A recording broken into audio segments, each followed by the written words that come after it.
into your new phone system. This is where you're going to be able to see all the phone numbers, extensions, your call history, and more. Let's dive into the phone numbers tab. On here, you're going to be able to see all the phone numbers that you have and what happens when you call that phone number. For example, this one rings to the extension 1001. That extension is a web phone. What is the web phone? Let's check out the web phone. This is your web phone. Simply key in a number, click dial, and start talking. You can also switch between the different phone numbers in here to change your caller ID. I assume you already have a phone number, so let's look at verified caller IDs. Here, you can add the caller ID of a phone number you already have, such as your business phone number or even your cell phone. Type in the number here, get the verification code, and it's added to your account. Let's go back to the phone number section. If I want to enable SMS, click on this button. We have to ask you some questions in order to enable SMS. This is something the carriers require. We know it's annoying. Select the type of messages that you want to send, follow the guide, and you'll be set up in no time. Let's go ahead and open up one of these phone numbers. Here you can change the caller ID display name when you call people. Put in your business name or something else. You can customize it.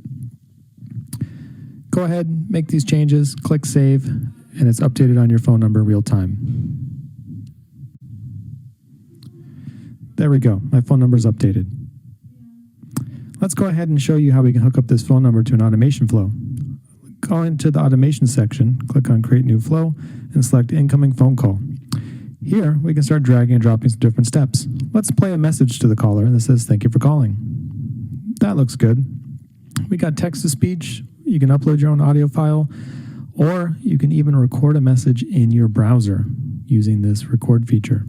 Just hit record, start talking, stop, give this recording a name, and then you can use it in the interactive voice menu. Let's call this the welcome message. We're good to go. Now I can click save. Don't forget we got a preview button too. All right, now we just start connecting these steps. Next, let's go ahead and put in some options for the customer, like push 1 for sales or 2 for support. We call that an IVR.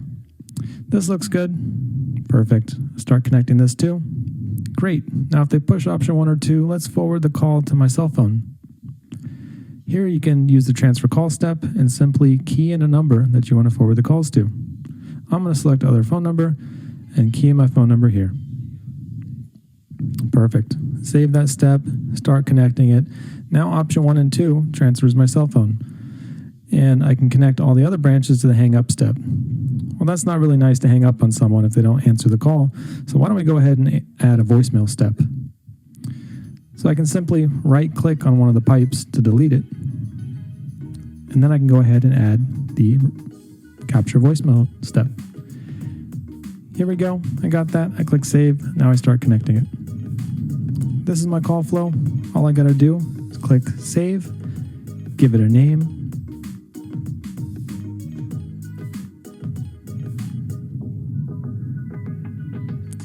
click publish, and it's live. I can see it's live because it has a little published icon next to it. Let's go back into the phone section. Now I can hook up my phone number to this automation flow. Click on the phone number you want to change, and we're going to look for something that says destination. Look for the name of your flow in this drop down right here. Select the flow that you want. Go ahead and click save, and now your phone number is hooked up to this phone flow, or what we call call flow. I can see it's hooked up because it shows me the name next to it. Now you can start calling your phone number and start customizing your phone system.